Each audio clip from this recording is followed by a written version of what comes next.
کور ممبر joint عوامی action committee سعد Ansari advocate نے کہا ہے کہ حکومت عوام کے مسائل حل کرنے میں سنجیدگی کا مظاہرہ نہیں کر رہی۔ دسمبر میں حکومت نے جو معاہدہ کیا اس پر تاحال عمل درآمد نہیں ہوا۔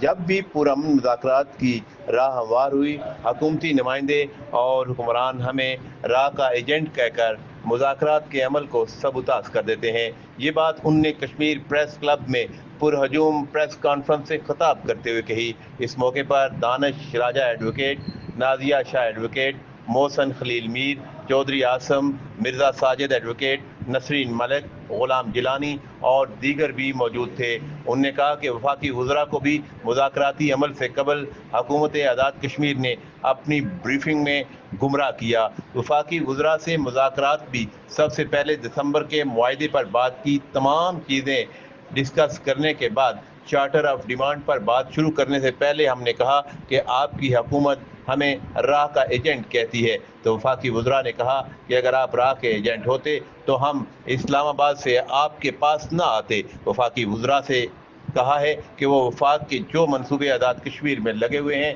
ان کی حق کے مالکیت میں کشمیریوں کو شامل کیا جائے۔ ایئرپورٹ کے حوالے سے ہم نے توجہ دلائی تو انہوں نے کہا کہ ایئرپورٹ کا وزیر اعظم پاکستان نے پہلے ہی کہہ دیا ہے، اس پر اگلے چند ہفتوں میں کام شروع ہونے کا امکان ہے۔ سعد انصاری نے کہا کہ وفاقی وزراء نے تمام مطالبات پر کوئی ٹھوس بات نہیں کی۔ انہوں نے ہر بات کے جواب میں کہا کہ ہو جائے گا، کر دیں گے۔ مہاجرین نشستوں پر بھی انہوں نے کوئی بات نہیں کی۔ مہاجرین نشستوں پر برجمان وزراء مبینہ طور پر کرپشن میں ملوث ہیں، ان پر کوئی سمجھوتا نہیں کر سکتے۔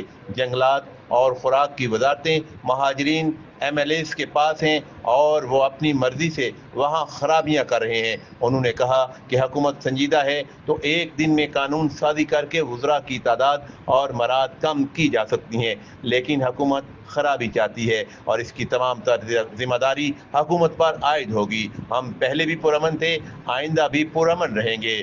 سعد انصاری نے کہا کہ ہماری تحریک خالصتاً انسانی حقوق کی تحریک ہے اور ہم آئین اور قانون کے مطابق اپنی جدوجہد جاری رکھے ہوئے ہیں۔ سعد انصاری نے کہا کہ آزاد کشمیر پہ کرپٹ حکمرانوں نے مسئلہ کشمیر کو بھی صرف عیاشی اور دونوں تک محدود کر دیا ہے، آزادی کے بیس کیمپ کو ذاتی عیاشیوں کا ٹھکانہ بنا رکھا ہے۔ انہوں نے کہا کہ 28 ستمبر رات 12 بجے تک بھی اگر حکومت مسائل حل کرنے میں پیش رفت کرتی ہے تو دوبارہ ہم بیٹھنے کے لیے تیار ہیں۔ سعد انصاری نے کہا کہ 29 سپٹمبر کو پوری ریاست کے لوگ احتجاج کے لیے سڑکوں پر نکلیں گے۔ ہمارا احتجاج پرامن ہوگا اور اس احتجاج کو اگر پنجاب پولیس یا کسی اور فورس نے پرتشدد بنایا تو اس کی تمام تر ذمہ داری حکومت آزاد کشمیر پر عائد ہوگی۔